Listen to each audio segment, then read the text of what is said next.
मैं पुनः आपके समक्ष प्रस्तुत हूँ। ज्ञान के स्रोत, सोर्स ऑफ नॉलेज के संबंध में अपने विचार को मैं आपसे शेयर करना चाहता हूँ।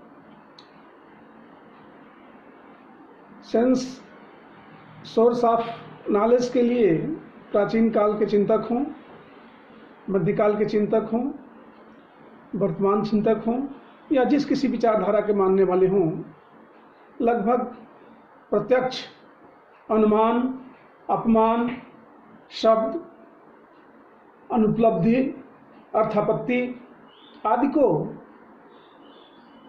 ज्ञान का स्रोत माना है। परंतु कहीं न कहीं महात्मा बुद्ध के या सांख्य के या वेदांत के या वेद के अथवा महावीर के या वर्तमान समय के जो मनोविज्ञान के या अन्य जो चिंतक हैं, उन्होंने ज्ञान के लिए अन्य स्रोतों पर अन्य भिन्न तरीके से अपना विचार रखा है। परंतु सर्वमान्य विचार में एक बात बनती है, प्रत्यक्ष या इंद्रिय अनुभव, तर्क बुद्धि, आप्त वचन, अथॉरिटीज, अंतःप्रज्ञा, इंस्टीट्यूशन, इन सब चीज़ों को सर्वमान्य रूप में एक्सेप्ट किया गया है। प्रथम बात बनती है इंद्रिय अनुभव की। निश्चित रूप से यह प्राथमिक स्रोत है। जितने भी हमारे सेंस ऑर्गन्स हैं, जो हमारे संवेदी अंग हैं, उनसे प्राप्त ज्ञान जो होता है वो प्राथमिक ज्ञान होता है। उसी के आधार पर जो है हमारे विचार या हमारे ज्ञान की जो बेसिक आधार मिलता है, उसके आधार पर हमारी धारणाएं बनती हैं। खास करके जो है हमारे सेंस ऑर्गन से माध्यम से, हमारे संवेदी अंगों के माध्यम से जो सूचनाएं प्राप्त होती हैं, वहाँ नाक, कान, स्वेद, जिह्वा, त्वचा, जिस रूप में भी लें आप, हमारे सारे संवेदी अंग हैं जिसे ज्ञानेंद्रियों के नाम से जानते हैं। इनके माध्यम से जो ज्ञान प्राप्त होता है उसे हम प्राथमिक ज्ञान के रूप में हम एक्सेप्ट करते हैं। परंतु इसमें कुछ दोष भी हैं, या इसे कहें कुछ इस पर आपत्तियां भी हैं। जैसे मरुभूमि में जल का ज्ञान होना। महाभारत काल की बात आती है, भवन का निर्माण जहां स्थल के जगह थल और थल के जगह स्थल का आभास होता था। परिणाम आप जानते हैं महाभारत का होना। अब आप कह सकते हैं कि सर उस समय की बात थी, आज भी ऐसा नहीं है। समाज में या संस्कृति में या हमारे ज्ञान सोर्स के ज्ञान के जो माध्यम है, उसमें कहीं ना कहीं आज भी जो है झूठ और सच का ऐसा कुछ प्रत्यय बनता है कि वो मरुभूमि के रूप में ही दिखाई देता है। सच को झूठ और झूठ को सच दिखाई देता है। तो ऐसा नहीं, उस तरह की मरुभूमि जैसे जो तरंगे बनती हैं टेम्परेचर से या तापमान से, इस बात को करते हैं, इससे ऐसा आभास होता है हमारे सेंस ऑर्गन को। तो ऐसा नहीं कि आज ऐसा नहीं है। आज भी कहीं ना कहीं किसी न किसी रूप में सामाजिक में देखेंगे, संदेशों में आप इस तरह की बातें बनेगी जहाँ झूठ और सच का भेद करना बड़ा मुश्किल होता है। दूसरी बात आते हैं हम तर्क बुद्धि पर। तर्क बुद्धि के आधार पर जो ज्ञान प्राप्त होता है, जो ज्ञान निर्माण होता है, वह निगमन के रूप में होता है या तर्कानुमान के रूप में होता है। तर्कानुमान के लिए अच्छी बात है, हम अपने तर्क के द्वारा एक दूसरे से या जो भी ऑब्स्ट्रक्ट ज्ञान होता है, जो भी चीज़ें हमें स्थूल जो चीज़ें ज्ञान हमारे सामने होती है प्रत्यक्ष, और जो अप्रत्यक्ष होता है, प्रत्यक्ष के आधार पर हम अप्रत्यक्ष का या किसी आधार विचार को रखते हुए उसके बाद से तर्क का आधार हम देते हैं और फिर उस पर निष्कर्ष लेते हैं।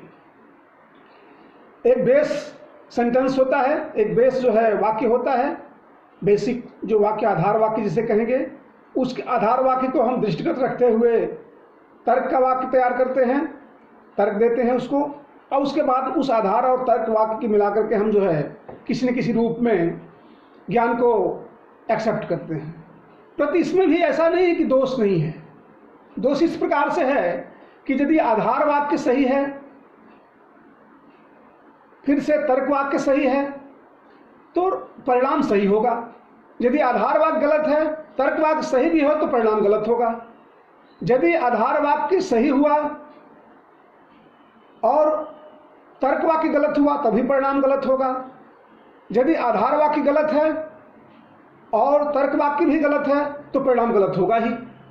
तो इस प्रकार से इसमें भी जो निगमन होता है, तर्कानुमान होता है या तर्क बुद्धि के द्वारा जो ज्ञान प्राप्त होता है, उसमें भी बहुत सी ऐसी बातें हैं। मैं विशेष रूप में न जा करके इतना जरूर है कि तर्क वाक्य और जो है आपका आधार वाक्य के जो परिणाम होते हैं वो सदैव सही नहीं हो सकते, ऐसा नहीं मानते। अब अगली बात आती है आप्त वचन की, अथॉरिटी की। निश्चित रूप से पुस्तकें या अथॉरिटी हमारे ज्ञान का सोर्स हैं, क्योंकि जीवन में हर चीज़ जो है, जीवन इतना लघु है, ज्ञान का भंडार बहुत अधिक है। इस स्थिति में एक बात बनती है कि हर चीज़ को स्वयं में जाना समझा नहीं जा सकता है। इस परिस्थिति में या ऐसे भी माना जाए तो किसी दूसरे का, श्रेष्ठ जन का अनुभव हमारे काम आता है। उस अनुभव के आधार पर अपनी हम धारणा को, अपने ज्ञान को निर्मित करते हैं। परंतु एक बात है, इसमें भी कहीं न कहीं विषय निष्ठता का दोष पाया जाता है। जिसने धार्मिक चिंतक हुए, हमारे संत हुए, वो धर्म विशेष से प्रभावित होते हैं और सभी ने मेरे शरण में आ जाओ, शरणागत होने की बात करते हैं। दूसरे के सापेक्ष अपने को श्रेष्ठ साबित करने की कोशिश करते हैं, जो कहीं न कहीं आज हम नेता की बात करें तो किसी न किसी विचारधारा से प्रभावित हैं, किसी विचारधारा विशेष के आधार पर अपने विचार रखते हैं, तर्क रखते हैं। अथॉरिटी जरूर है, वो अधिकृत हैं, लेकिन ऐसी बात करते हैं। जब अधिकारी या व्यवस्थापक से बात सोचते हैं, उसके बारे में सोचते हैं, तो या तो दो चीज़ होती है, यथासंभव यथास्थिति की बात करें, अथवा उनको व्यवस्था में विश्वास है। महाभारत काल में भी आपने देखा कि श्रेष्ठ धनुर्धर चयन की प्रतियोगिता में कर्ण को बाहर कर दिया जाता है। आपने अहम का लोक में मैंने पिछली बार बता ही चुका हूँ आपको, तो कि द्रोण ने जो है मैंने संभाव्यता को समाप्त किया। तो इस प्रकार से चीज़ें देखने को मिलती हैं। अगली बात आती है अंतः प्रज्ञा की, स्वप्रज्वलित होना, उत्तिष्ठ, जागृत। निश्चित रूप से वस्तुनिष्ठ जो अनुभूतियाँ हैं वह एक तरह से ज्ञान के बड़े सोर्स हैं, लेकिन इसमें भी आत्मनिष्ठता का दोष पाया जाता है। भीष्म निसंतान अविवाहित जो पितामह कहलाए, कन्याओं को विजयी करके लाना लेकिन उनसे शादी न करना। ठीक उसी प्रकार से वर्तमान परिस्थिति में बात बनती है। वर्तमान परिस्थिति के राजनीति के पितामह संपत सरल जी का एक सेंटेंस याद आता है कि लास्ट में पता चलता है कि राम मठ में नहीं घट में रहते हैं। ऐसे भी ज्ञान के सोर्स के ये अंतिम प्रावधान बनता है अंतः प्रज्ञा। उन तीनों के बेस के आधार पर ही इसका आधार लगभग उम्मीद करते हैं कि निर्मित होता है, और उसके प्राप्त होते समय तक बहुत से जो हमें सही ज्ञान होना चाहिए उसकी पूर्ति नहीं हो पाती है। और ऐसे भी ये तीनों जो आपका सेंस ऑर्गन्स, तर्कणा बुद्धि का जो ज्ञान है, आप्त वचन बेस का काम करते हैं। इसलिए अंतः प्रज्ञा उससे कहीं न कहीं प्रभावित होती अनुभूतियों से।